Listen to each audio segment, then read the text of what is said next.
the next versus battle. Fred Warner versus NaVorro Bowman.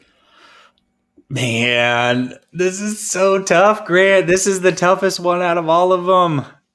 You go first on this one. I don't think it's that tough for me. Okay. Maybe it's just me, but I've always felt that NaVorro Bowman is just a little bit overrated by the 49ers. Okay. I know he was a monster in 2013 and should have won Defensive Player of the Year in 2013. I think he should have. Not Kuechly. But come on, man. The dude had 3 great years. I know we're going to say, so was Fred Warner. Okay. Hey, well, Fred's Fred only Warner been in the year for 3, just to be fair. Fred could mangle his knee next year and go down the same path as Bowman. So that's fair. But I'm going to say something else. I guess this is more to the point. Bowman played next to Patrick Willis, all right? And Fred Warner doesn't. If Fred Warner played next to Patrick Willis, I think Fred Warner would look even better because Patrick Willis was one of those rare Hall of Fame players that made everyone look better around him. And I think Bowman was one of those guys. Like, I'm sorry. So what specifically was Warner better at than Bowman? He's faster than Bowman, taller than Bowman. It's probably a little bit smarter than Bowman because he's the smartest. More instinctual. Yeah, I mean, so he doesn't hit as hard as Bowman, but I'd rather him have him in coverage, although Bowman was very good. Bowman was very good for those 3 years. I got to say, man, you could have him spy quarterbacks. You could have him cover running backs. He had It was actually 4 years, Grant. He was a 4-time All-Pro. Yeah, but that 4th All-Pro, in my opinion, that was the year before he tore his Achilles. He got a bunch of tackles, but it was on like the worst defense ever. I don't know. I felt like his coverage slipped, but he was still racking up tackles. But he was never the same. He was never the same. He wasn't. No, he wasn't. He tore like 18 ligaments in one knee, and there's not even 18 ligaments in one knee. So it's not fair what happened, and he gave it up for the team. It was heroic. But I'm taking Fred Warner.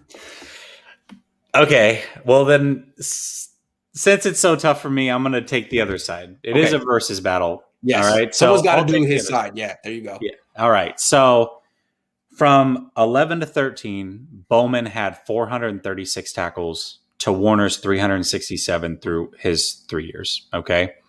He had 23 pass deflections to 21, and he had 28 tackles for a loss to only 15 for Warner. He was a 3-time All-Pro during that span, and Warner's been a 1-time first-team All-Pro during that span. I'm going to give it to Bowman. Plus that pick at the stick, that was unforgettable. Sick. He broke up the pass on 4th down with the game on the line in Atlanta. That was intended for Roddy White. I mean, the offensive coordinator for Atlanta, Dirk Cutter, worked specifically to get Roddy White in the slot, man-to-man against the linebacker. Got the matchup he wanted. Bowman was like, "Oh, you got your Pro Bowl linebacker. I mean, bat Super Bowl in face. That was tight. I remember that. Yeah. Also, there were some plays with him in 2011, like chasing down Michael Vick in the backfield.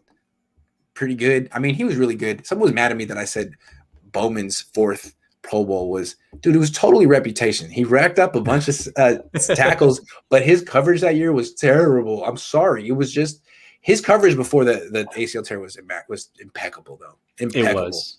You're right. It was a bunch of tackles that year because if you go look at the stats that year, that was his highest tackle season. Right. But if you look at all the other numbers, the tackle for losses, the pass deflect, all that was way down. Yeah. So he really got there by just and it was a good story. He'd come back. Sure. Everyone liked him.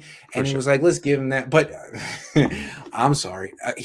Before that injury, dude was really, really good. And I think a lot of people thought he was better than Willis, even though he wasn't. The difference was that Willis played more on the strong side. Like the Niners played a particular front where basically every offensive lineman was covered except for the strong side guard, and that's where Willis was. So he was the one more taking on that guy. He was the one covering tight ends man-to-man down the field. When Jimmy Graham came to town, it was him on Jimmy Graham, not Bowman. I don't think Bowman could handle that.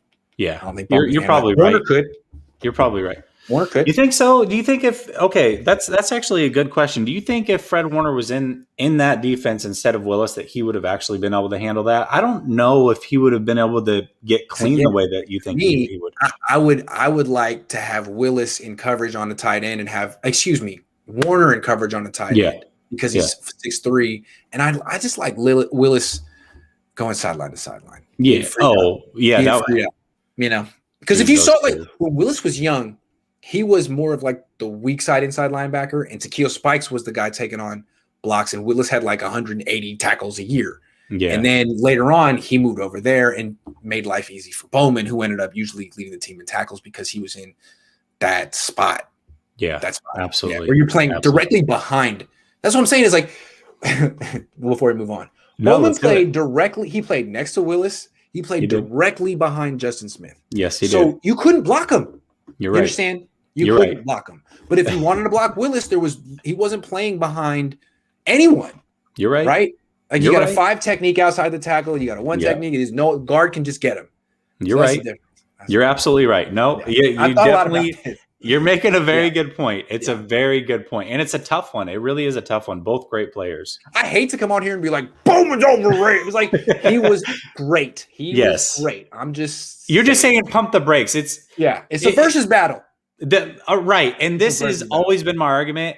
Not a 49er, but John Elway. Right, I've always said that John Elway is the most overrated quarterback of all time. But then I also put him in my top 7, and people are like, well, how is that possible? Well, because people thought he was the best quarterback of all time, and he's not even close to that. But he is a top 10 quarterback of all time with a 57% or it's like 56.9% completion percentage. I'm sorry. That efficiency, you cannot be the top overall quarterback. And a lot of people for years thought he was better than Montana. So I'm like, listen, this guy's the most overrated quarterback of all time. Still great, but the most overrated. And that's kind of what you're saying with Bowman. Still great, but compared to Willis and Warner, maybe a little overrated. True. That's fair. But if Mike Shanahan could win 2 Super Bowls with John Elway, I'd be curious to see what Bill Walsh could have done with him in the 80s. I'm just thinking. So I feel like the thing with John Elway in the NFL community was kind of like, well, Dan Reeves doesn't really know what he's doing with him. But if I had that dude, let me just tell you. And the way people talk about him is like he has the most arm talent they'd ever seen until Josh Allen. Right. So anyway. Yep.